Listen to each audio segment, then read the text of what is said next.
Mga idol, isang mapagpalang gabi po sa inyong lahat. At nandito tayo ngayon sa gilid ng dagat para sumubok na tumesting na manghuli ng ating pang-ulam.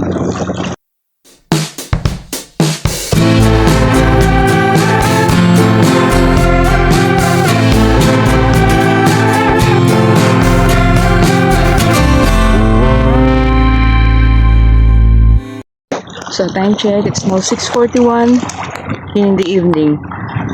At dating gawi, ako yung in charge sa pamamandaw ng ating lambat. Ayan, kaarya lang ni Oshino.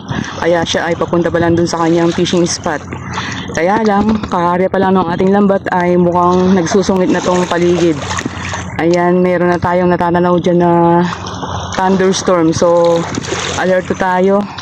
Dahil anytime yan, baka magtuloy dito. Ayan, mahirap. Nasa open area tayo.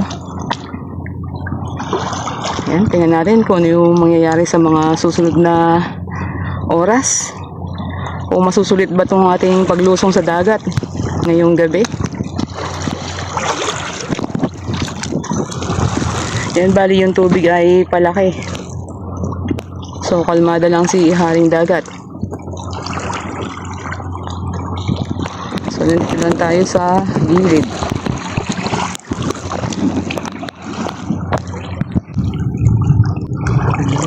Naririnig niyo ba mga idol? Ay, hindi na. Naku po, kaarya pa lang ng lambat natin. Wala pang 30 minutes. As in, nasa 15 minutes pa lang siguro yan sa pagkakaarya. So, batuan tong area na to. Kaya sa pamamandaw siguro ay kung hindi magtutuloy itong masamang panahon na to ay hindi ko muna kayo maisasama. Mamaya na lang paggilid natin dito.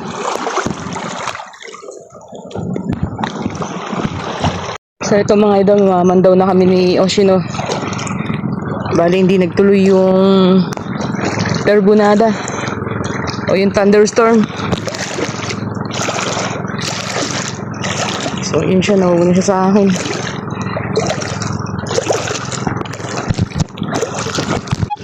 So ito na yung unang lambat. Tingnan natin kung may laman.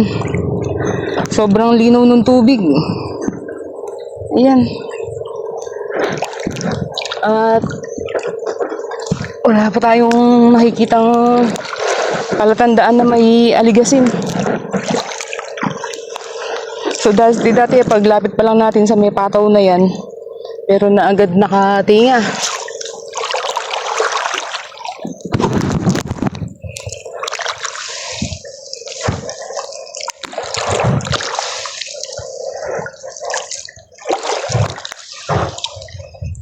Nagpuputik yung lambat.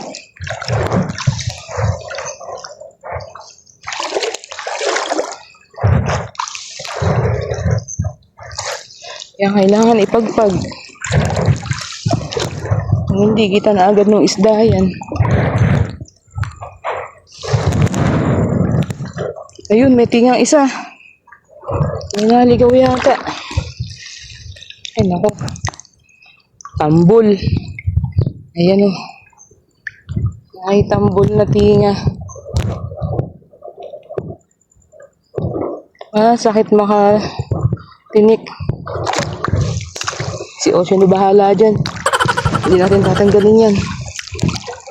May kasama ka ba? Wala yata kasama. Marami nga lang bato mga idol. Ayan.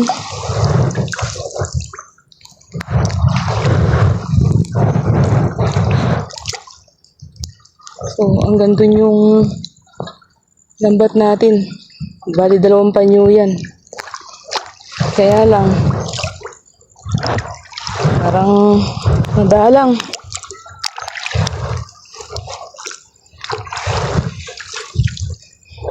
Ayan, nakapagpandaw na ako kanina. Wala akong nakita. Yung mga manila, yung nakatinga sa lambat natin, mga alimasag. Ayun na si Oshino. Nililikaw niya ng kasalukuyan yung lambat natin. Wala. So, ramdam niya na kanina pa yung magiging sitwasyon. Kaya ginawa niya, hindi na siya nangawil. Kasi wala naman daw kumakagat. Nakuha na lang siya ng tahong. Para meron daw tayong siguradong pang-ulam. Ayan, mag-adobo daw kami bukas. So hindi tayo ganong makagalaw dito sa pesto natin. Limitado yung galaw natin kasi bawat galaw mo may mga bato. Mahirap. Baka tayo na-out of balance dito.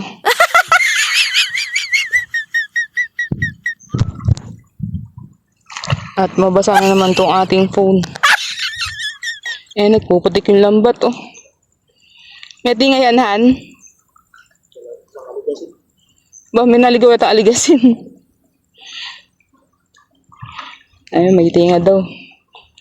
Isang aligasin.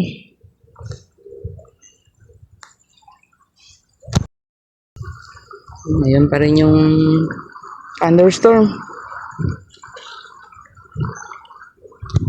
Isang piraso yung tinga. Wala akong dala lalagyanan. Naku, kinain pa ng alimasag, oh. Pero pwede pa yan. Basta fresh na ganyan, pwede pa yan. Saka daw meron daw isang botilya. Ayan, meron daw isang botilya dyan. So mamaya, papakita ko sa inyo. Pati yung nakuha niyang tahong dun sa ano.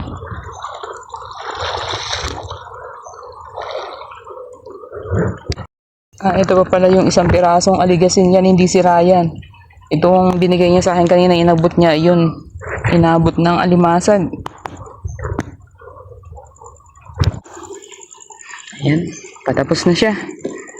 Makakauwi na tayo.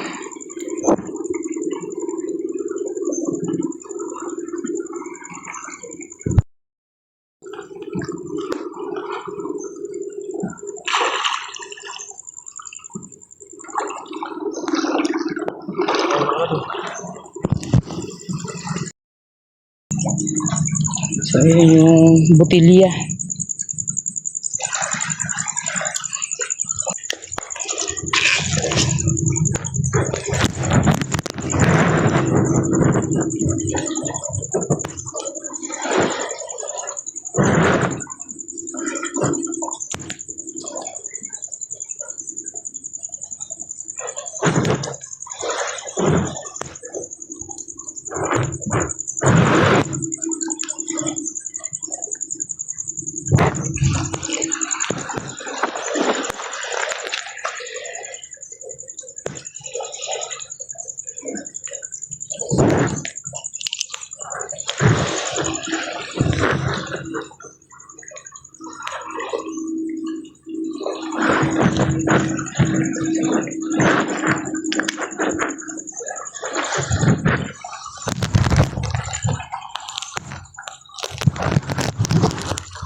Naman yung nakuha niyang tahong.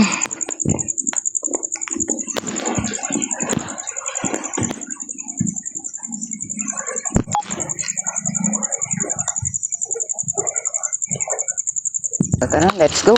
Uwi na tayo. So, ito na yung ating nakuha ang pang-ulam. Sigurado naman ng may pang-ulam. Anti-zero, kaya nila. Ayan.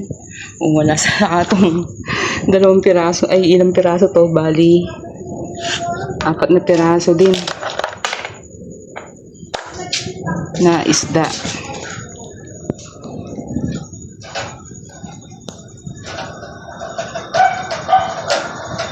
Yan, nasave na naman yung ating pang-ulam.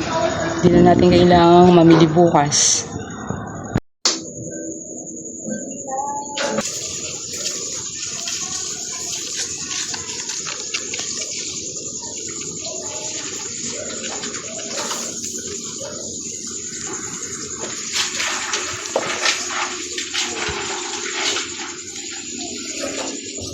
Ayan na mga idol, yung nakuha naming tahong sa aming pangingisda kagabi sa gilid. Sinabay ni Yoshino yung pangunguha niyan dahil mahina nga yung kuha sa lambat. Meron na tayong masarap na spicy adobo tahong. Let's eat! So, ayan po mga idol, inyo pong nasaksiyan yung ginawa naming pangingisda sa gilid na sobrang nipis nung nakuha namin isda. Kaya ang ginawa ni Oshino ay nanguha na lang siya ng tahong para meron kaming masarap na pang adobo sa kinabukasan. So, nabigyan naman tayo ng 4 na klase ng isda. Yun lang ay sakto na o sapat na para sa ating pangulam. Sobrang hirap na ang buhay ng mga kapwa natin mga isda dito sa aming lugar mga idol. Diyan po ba sa inyong lugar? Kumusta ang pahuli? Dito sa amin halos 1 buwan nang walang matinong magandang pahuli. Ayan, talagang pahirapan talaga na makabenta ng maganda o makaparte ng maganda. Kaya kami ay nagtsatsaga na lang muna dito sa gilid para kahit sa pang-ulam ay makatipid tayo. Ayan, makalibre tayo. So, malaking bagay na kasi yon yung makalibre tayo ng pang-ulam sa araw-araw. Kaya nga, ang lagi kong sinasabi, so, sinasaisip natin palagi yan na kapag panahon ng hulihan ay kailangan talaga ng ibayong tipid at wais na paggastos dahil dumarating tayo sa ganitong punto na halos buwan ang itinatagal ng walang mahuli. Ayan, kung bago ka po sa aming munting channel at gusto mo mga fishing content na aming ina-upload, maaari lamang pong pakipindot ang subscribe button sa ibaba nitong aming video at huwag kalimutang i-click ang notification bell para ma-update ka sa mga bagong videos na aming ina-upload. At huwag pong kalimutang pakishare. So that's all for today's video. I hope you enjoyed watching. God bless and stay safe to all and see you to our next video. Thank you. Bye-bye.